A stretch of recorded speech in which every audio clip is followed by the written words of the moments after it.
बिस्मिल्लाहिर्रहमानिर्रहीम अस्सलाम वालेकुम रहमतुल्लाहि व बरकातुहू। Welcome back to my channel everybody. ये वीडियो एज़ प्रॉमिस्ड होने वाली है कि अगर आप मैनिटोबा में मास्टर्स ऑफ एजुकेशन करते हैं ताकि आपका पीआर किसके थ्रू, पीएनपी के थ्रू ऑफ मैनिटोबा यानी provincial nominee program of Manitoba के थ्रू आसान हो जाए, तो आज मैं उसके बारे में आपको बताऊंगी। तो हम बात करेंगे आज के जी मास्टर्स ऑफ एजुकेशन अगर आप यूनिवर्सिटी ऑफ मैनिटोबा से करना चाहते हैं तो उसके क्या प्रोसीजर है और उसकी कितनी फ़ी है, कितने ईयर्स में होगा और क्या ये रिकग्नाइज्ड है। इसके अलावा अगेन इंटरनेशनल स्टूडेंट्स के लिए और डोमेस्टिक स्टूडेंट्स के लिए यानी स्टूडेंट्स जो कनाडा के अंदर मौजूद हैं या कैनेडियंस हैं, उनके एडमिशन रिक्वायरमेंट्स में, उनके फ़ी में, हर चीज़ में बड़ा फ़र्क होता है, वो भी मैं आपको बता दूँगी। और दूसरा जो इंटरेस्टिंग बात ये है कि कि जब हम लोगों ने बात की थी लास्ट वीडियो में अर्ली चाइल्डहुड एजुकेशन के बारे में कि जी अगर आप यहाँ से अपनी डिग्री कंप्लीट करते हैं और 6 मंथ्स इवन वो जो जॉब आपकी है अगर आपकी उस पर्टिकुलर फील्ड में नहीं है जिसमें आपने डिग्री की है, तो आप किसी भी फील्ड में 6 महीना जॉब करने के बाद पीएनपी प्रोग्राम में अप्लाई करने के लिए एलिजिबल हो जाते हैं। आज मैं आपको ये भी बता दूं कि जी अगर आपको अपनी फील्ड में ही जॉब मिल जाती है, अगर आपने मैनिटोबा के किसी इंस्टीट्यूट से अपनी कोई डिग्री की है या कोई डिप्लोमा या सर्टिफिकेट किया है and then you are able to get a job, full time job I am talking about, not part time, अगर आप अपनी ही फील्ड में फुल टाइम जॉब लेने में कामयाब हो जाते हैं तो आपको अपने फर्स्ट पे स्टॉप पे यानी आपका जो फर्स्ट पे चेक आएगा, यहाँ पे आपका जो पे चेक होता है कि जी ये बाई वीकली होता है, तो आप you will be eligible to apply for PNP. कहाँ की? मैनिटोबा के लिए, यानी provincial nominee program of Manitoba के लिए अप्लाई करने के लिए आप एलिजिबल हो जाते हैं। कब? अगर आपको अपनी ही फील्ड में जॉब मिल जाती है फुल टाइम, तो आप अपने फर्स्ट पे स्टॉप के बाद ही पीएनपी प्रोग्राम में अप्लाई करने के लिए एलिजिबल हो जाते हैं। यानी आपको यहाँ से आपको डिग्री करने के पॉइंट्स भी मिलेंगे कि जी आपने इसी प्रोविंस से अपनी डिग्री कंप्लीट की है, और इसके अलावा आपको वर्क एक्सपीरियंस के लिए भी पॉइंट्स मिल जाएंगे क्योंकि आप इन्हीं के प्रोविंस में काम कर रहे हैं। ठीक है जी, मैंने आपको इसलिए पहले बता दिया कि बात ये होती है कि अगर हम मास्टर्स एजुकेशन की बात करते हैं कि जी हम मैनिटोबा से करना चाहते हैं तो मैं आपको यूनिवर्सिटी ऑफ मैनिटोबा ही बताऊंगी, because as we compare the two universities जो कि यहाँ पे मेन यूनिवर्सिटीज़ हैं इस प्रोविंस की, मैं कहूँगी विनिपेग की, वैसे तो और यूनिवर्सिटीज़ भी मौजूद हैं, लेकिन अगर मैं विनिपेग की बात करती हूँ which is a capital city of Manitoba, तो एक यूनिवर्सिटी ऑफ विनिपेग आती है मेन यूनिवर्सिटीज़ में, और इसके अलावा कॉलेजेस तो हैं और, लेकिन मैं यूनिवर्सिटी की बात कर रही हूँ, और फिर आती है university of Manitoba. University of Manitoba is comparatively थोड़ा ज़्यादा better than university of Winnipeg, तो मैं आपको यूनिवर्सिटी ऑफ मैनिटोबा का मास्टर्स ऑफ एजुकेशन प्रोग्राम बताने वाली हूँ। नाउ द क्वेश्चन अराइजेस कि आपने यहाँ आया, आपने अपना मास्टर्स ऑफ एजुकेशन प्रोग्राम भी कर लिया, तो क्या जॉब्स हैं? तो मैं आपके साथ बहुत ऑनेस्ट रहूँगी कि जी यहाँ पे टीचिंग जॉब्स आपको बहुत मुश्किल से मिलती हैं, और अगर आपको मिलती हैं तो इनके प्रोविंस में आपको, जो इनके नॉर्थ साइड है या थोड़े से रूरल एरियाज़ हैं या कोल्ड एरियाज़ हैं, उनमें जाके आपको मिलती है। तो अगर आप अपने पीआर लेने में इंटरेस्टेड हैं और अगर आप चाहते हैं कि आप एज अ टीचर ही काम करें, तो वो आपके पास एक ऑप्शन हो सकती है। ठीक है ना, जिस तरह मैंने प्रेफर किया कि भाई मैं एज अ टीचर ही काम करना चाहती हूँ और मैं एज अ टीचर ही पीआर सिक्योर करना चाहती हूँ, तो मैंने इनका एक रूरल कम्युनिटी में मैं आके कर रही हूँ, which is just 2.5 hours away from the main city which is Winnipeg, जो मैं आपको पहले भी उसका वीडियोज़ में बना चुकी हूँ इन डिटेल, तो मैं उसकी डिटेल्स में नहीं जाऊँगी because that's not the topic for today, right. तो अगर आप ये चाहते हैं कि भाई मुझे तो एज अ टीचर ही काम करना है, और तो that this is one of the options कि आप किसी रूरल कम्युनिटी में या किसी कोल्ड कम्युनिटी में जाके जॉब कर लें, जैसे आपको पीआर मिले आप अपना प्रोफेशन भी चेंज कर सकती हैं, आप किसी और सिटी में किसी और प्रोविंस में मूव हो सकती हैं, लेकिन याद रखिएगा पीएनपी के कोई कंडीशंस भी होती हैं कि आप जिस प्रोविंस से लेते हैं पीआर PNP के थ्रू, प्रोविंशियल नॉमिनी प्रोग्राम के थ्रू, तो उनकी कंडीशन जो होती है कि you will work in the same province for a certain period of time. हाँ, अगर आपको जॉब नहीं मिल रही है, आप बहुत मजबूर हैं, तो फिर आप किसी और प्रोविंस में जा सकते हैं और वो रीज़न भी दे, वो एक अलग कहानी है। लेकिन ये कंडीशन होती है कि आप क्योंकि इनके प्रोविंस के प्रोविंशियल नॉमिनी प्रोग्राम के थ्रू अप्लाई कर रहे हैं, तो आपको ये लिखना पड़ता है, अपना इंटरेस्ट शो करना पड़ता है कि you will be working in this province. ठीक है जी। अब अगर आपने मास्टर्स ऑफ एजुकेशन कर भी लिया है तो हम क्या क्या कर सकते हैं इस डिग्री के बाद, ये मैं पहले डिस्कस कर लेती हूँ। वो ये भी कर सकते हैं कि आप एज अ सब्स्टिट्यूट टीचर काम करें, लेकिन ये आप याद रखिएगा कि substitute teacher is not a full time job, तो इससे आपको PR सिक्योर आप नहीं कर सकते। ठीक है जी। इसीलिए मैंने सेंट जॉन्स छोड़कर यहाँ मूव हुआ था, क्योंकि सब्स्टिट्यूशन तो मैं वहाँ भी कर सकती थी, लेकिन क्योंकि वो फुल टाइम नहीं था और तो उसलिए मैं PR सिक्योर नहीं कर सकती थी, इसलिए I left the province, I moved here Manitoba में, ताकि मुझे फुल टाइम जॉब की ऑप्शन यहाँ से मिल रही थी। ठीक है। दूसरी चीज़ आप क्या कर सकते हैं कि अगर आप EA बन सकते हैं, दैट इज़ एजुकेशनल असिस्टेंट। आप किसी प्रोविंसेस में इसको टीचिंग असिस्टेंट्स भी कहा जाता है, TA भी कहा जाता है, but it's the same thing. ठीक है। एजुकेशनल असिस्टेंट आप बन सकते हैं। आई नो पीपल जो कि टीचर्स थे बैक देयर इन सऊदी या पाकिस्तान या इंडिया वेर एवर, लेकिन वो यहाँ आके फुल टाइम EA जॉब्स कर रहे हैं। नाउ ये भी मैं आपको बिल्कुल ऑनेस्टली बताऊंगी, मैं कोई आपको कोई सुहाने ख्वाब नहीं दिखाऊंगी। जो ग्राउंड रियलिटी है वो ये है कि जो परमानेंट पोजीशंस होती हैं वो बहुत मुश्किल से मिला करती हैं, कभी टर्म पोजीशंस भी मिलती हैं। तो जिनकी मैं बात कर रही हूँ उन्होंने टर्म पोजीशन ली और उसके बाद वो उसी तरह से टर्म काम करती रही और उनको फुल टाइम EA का उनको जॉब ऑफ़र हो गई यहाँ पे परमानेंट। इनके विनिपेग की स्कूल डिवीजन से, इधर 5 स्कूल डिवीजन हैं इन विनिपेग, तो किसी भी स्कूल डिवीजन से अगर आपको ऑफ़र हो जाती है तो इसका मतलब है आप फुल टाइम जॉब आपने सिक्योर कर ली अपनी ही फील्ड में, यानी एजुकेशन की फील्ड में। ठीक है जी। तो आप अपने PR के लिए अप्लाई कर सकते हैं। ये मैंने आपको ऑप्शंस बता दिए हैं कि आप क्या कर सकते हैं अपने PR को स्पीड अप करने के लिए। ठीक है। एक्सेलरेट करने के लिए कि जी जल्दी से मुझे PR मिल जाए। लेकिन याद रखिएगा नथिंग इज़ ईजी, तो मैं आपको कोई सुहाने ख्वाब नहीं दिखाऊंगी, मैं आपको सिर्फ ग्राउंड रियलिटीज़ बता रही हूँ। नाउ अब आपकी बात आती है कि अगर हम मैनिटोबा को चूज़ करते हैं और विनिपेग को चूज़ करते हैं, बिकॉज मैं अगेन आपकी पॉकेट पे डिपेंड करता है आप कितना पैसा खर्च कर सकते हैं, आप कितना अफोर्ड कर सकते हैं। लेकिन मैं आज आपको बताने वाली हूँ यूनिवर्सिटी ऑफ मैनिटोबा के बारे में। तो सबसे पहले बात कर लेते हैं कि यूनिवर्सिटी ऑफ मैनिटोबा की कैपिटल सिटी विनिपेग में मौजूद है और इसमें मास्टर्स ऑफ एजुकेशन होता है। और इसमें सबसे पहले तो हम ये बात करते हैं कि जी इंटरनेशनल ग्रेजुएट्स की रिक्वायरमेंट क्या है जनरल एडमिशन के लिए। तो यहाँ पे आपको सबसे पहली चीज़ इंग्लिश लैंग्वेज टेस्टिंग करनी पड़ेगी।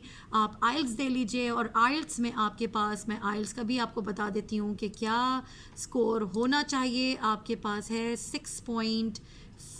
मैं फिर भी आपको इसको एक और दफ़ा क्लियरली बता देती हूँ ताकि कोई गलती की गुंजाइश निश्ता।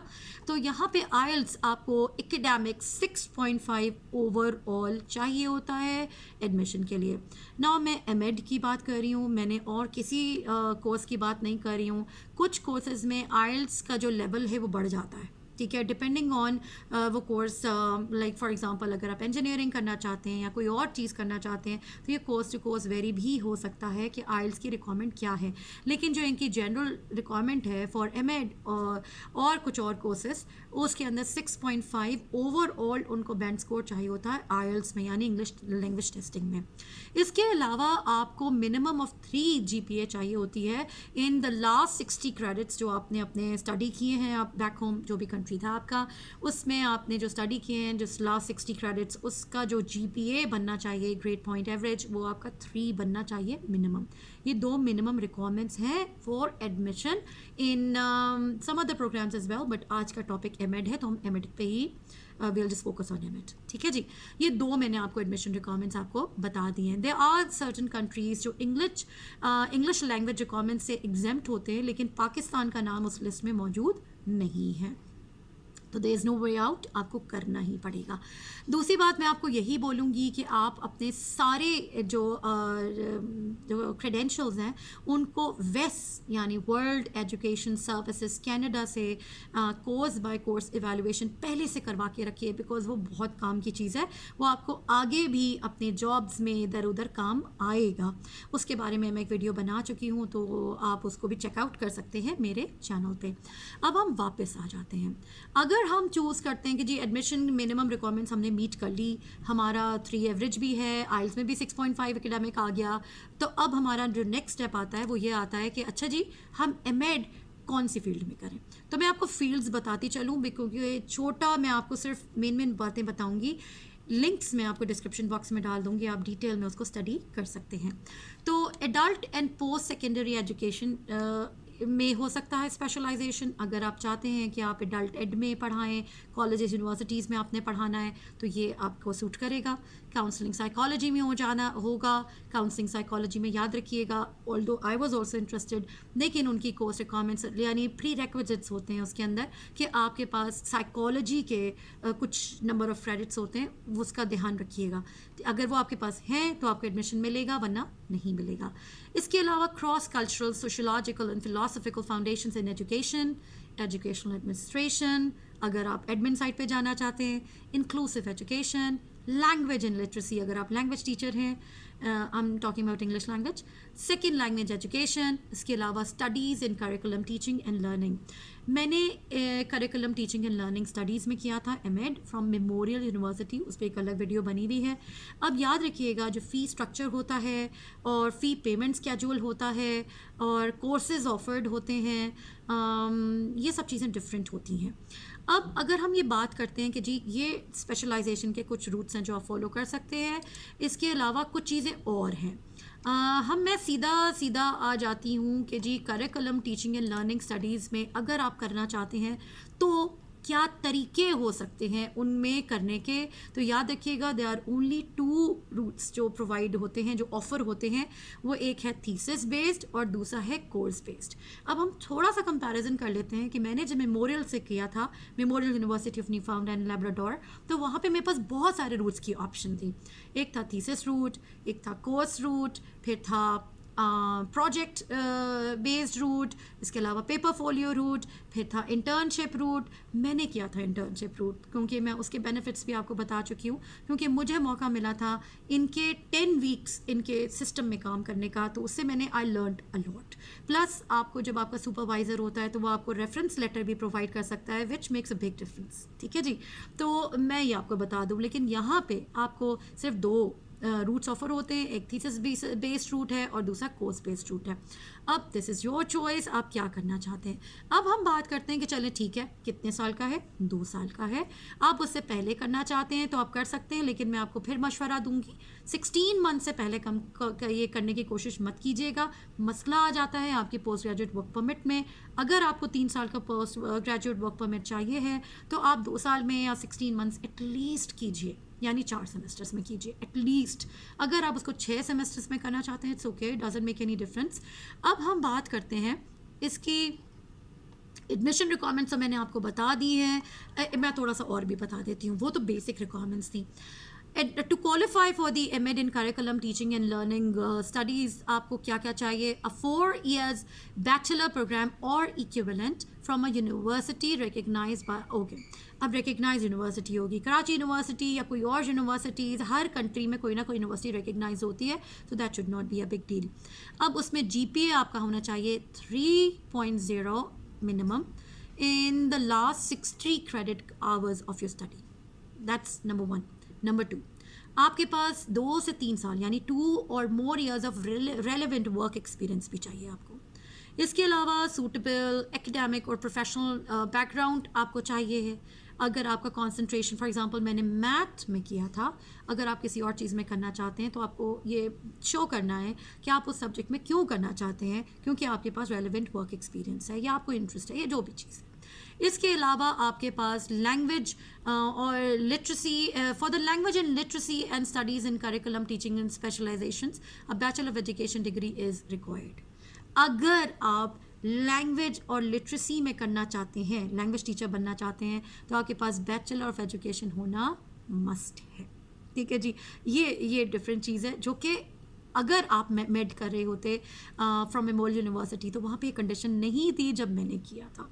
अब मुझे चेक करना पड़ेगा कि उन्होंने ये कंडीशन ऐड की है या नहीं। तो this is a major difference in memorial university के admission requirements in MEd in curriculum teaching and learning studies और यूनिवर्सिटी ऑफ मैनिटोबा के curriculum teaching and learning studies, किसमें अगर आप लैंग्वेज एंड लिटरेसी स्टडी करना चाहते हैं। ठीक है, मैंने मैथ किया था तो मुझे इस बारे में सोचना नहीं पड़ा था और मैं गई भी नहीं थी डिटेल्स में, एंड व्हाट आई रिमेंबर ऐसी कोई कंडीशन थी भी नहीं एट दैट टाइम। इसके अलावा अब आप अगर कहते हैं कि जी ये सारी जो रिक्वायरमेंट्स हैं आप मीट करते हो, ठीक है, अब हम बात करते हैं हाउ टू अप्लाई। अच्छा, हाउ टू अप्लाई से पहले सबसे पहले बात कर लेते हैं इसकी ट्यूशन फ़ी। ट्यूशन फ़ी के बारे में मैं आपको बताऊं, एक चीज़ और मैं आपको इंटरेस्टिंगली बताना चाहूँगी, और वो है, if I have not misplaced it somewhere,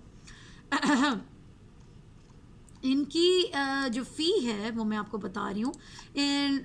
जो फर्स्ट एंड मैं आपको इंटरनेशनल स्टूडेंट्स के बारे में बता रही हूँ। अगर आप इनके डोमेस्टिक स्टूडेंट के बारे में बात करते हैं तो वह शर्मनाक है, क्योंकि वो 1/3 होता है तकरीबन जो आप पे करने वाले। ठीक है जी, हम अपनी बात कर लेते हैं। आपका पर टर्म आपको पे करना होगा फर्स्ट ईयर में।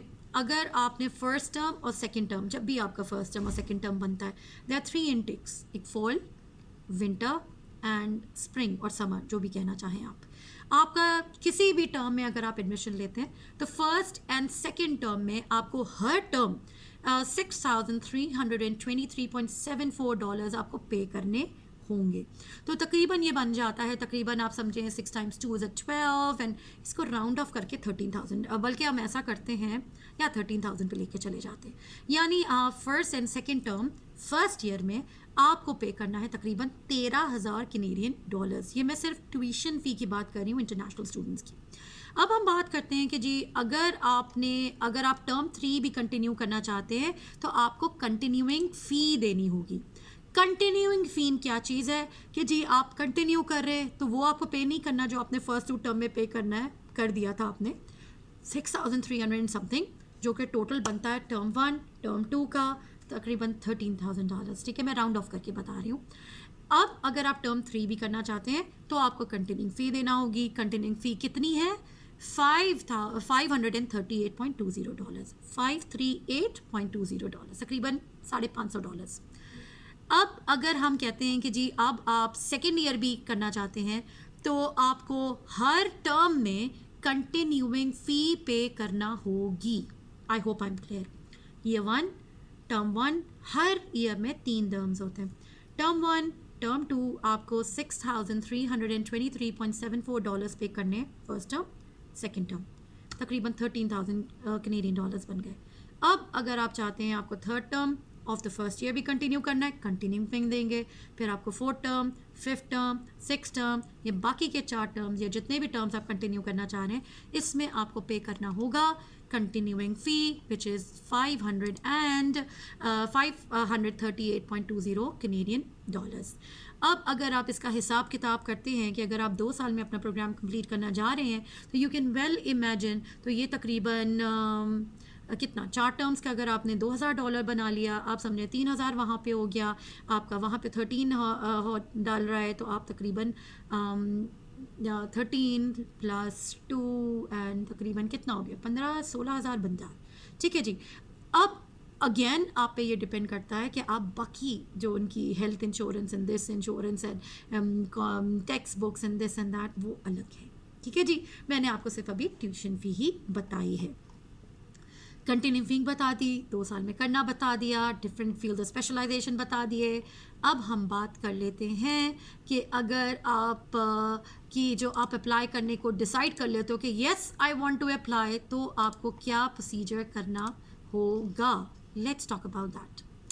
अब हम अगर अप्लाई करना स्टार्ट करते हैं तो इसके अंदर मैं क्लियरली लिख रही हूँ कि जी applications must be completed online and include several parts. तो आपने इनके वेबसाइट पे जाके ऑनलाइन एप्लीकेशन आपने करनी है अपलोड। सबसे पहले तो एप्लीकेशन फ़ी है which is non refundable, which is $100 exactly. इसके अलावा अनऑफिशियल कॉपीज़ ऑफ ट्रांसक्रिप्ट्स आप अपलोड कर देंगे। अब मैं आपको फिर बता रही हूँ, अनऑफिशियल कॉपीज़ ऑफ ट्रांसक्रिप्ट्स आप अपलोड कर लेंगे ऑनलाइन पोर्टल पे, आप उनको मेल कुछ नहीं कर रहे, ठीक है। उसके बाद आता है करंट CV, फिर आता है 2 letters of recommendations must be requested from within the application। अब आपने जो एप्लीकेशन ऑनलाइन फिल कर रहे हैं, आप उनके पोर्टल पे जाके, उसी पोर्टल में जाके आपने 2 letters of recommendation को आपने वहीं से रिक्वेस्ट करना है, ठीक है। फिर ये होता है कि जो आपने जो रेफरीज, जो आपने बंदे चूज़ किए हैं जो आपके लिए आपको रेफरेंस लेटर प्रोवाइड करने वाले हैं, वो आपको डायरेक्टली उनके पोर्टल पे अपने लेटर ऑफ रिकमेंडेशन या जो भी उनका ऑनलाइन फॉर्म मौजूद है, रेफरल फॉर्म कहलाता है वो आपको वो फिल करेंगे और डायरेक्टली यूनिवर्सिटी को सेंड करेंगे, ठीक है जी। ये डायरेक्ट उनकी कॉरेस्पॉन्डेंस है। अब हम बात करते हैं statement of intent. Statement of intent is a letter which is about 500 words, which is very very important, जिसमें आप उनको कन्विंस कर रहे होते हैं कि यार टेक मी, ठीक है, क्योंकि I am the right candidate for admission, कि जी हमें आप ले लीजिए, हम जो भी है आपको कन्विंस कर लेना है, अपना केस बहुत स्ट्रॉन्ग रखना है, ठीक है। अगर आपके एजुकेशन में गैप भी आया हुआ है, मेरे एजुकेशन में गैप आया था, तो मैंने प्रूव किया था उनको with the letter of intent.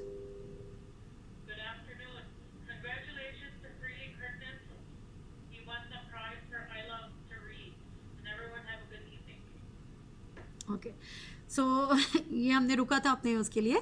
अब हम बात करते हैं एक और चीज़, the full and final kind of a thing, कि जी लैंग्वेज टेस्टिंग। लैंग्वेज टेस्टिंग मैं आपको पहले भी बता चुकी हूँ, I just repeat it one more time, and the language testing is 6.5 overall आपको चाहिए है इस एकेडमिक आइल्स में, ठीक है।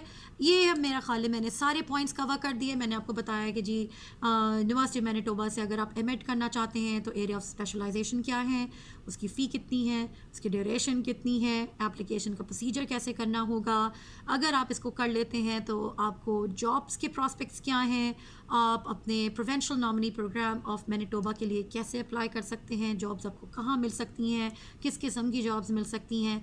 अगर आपका कोई क्वेश्चन रहता हो तो डू लेट मी नो, इंशाल्लाह नेक्स्ट वीडियो मिलेंगे। Don't like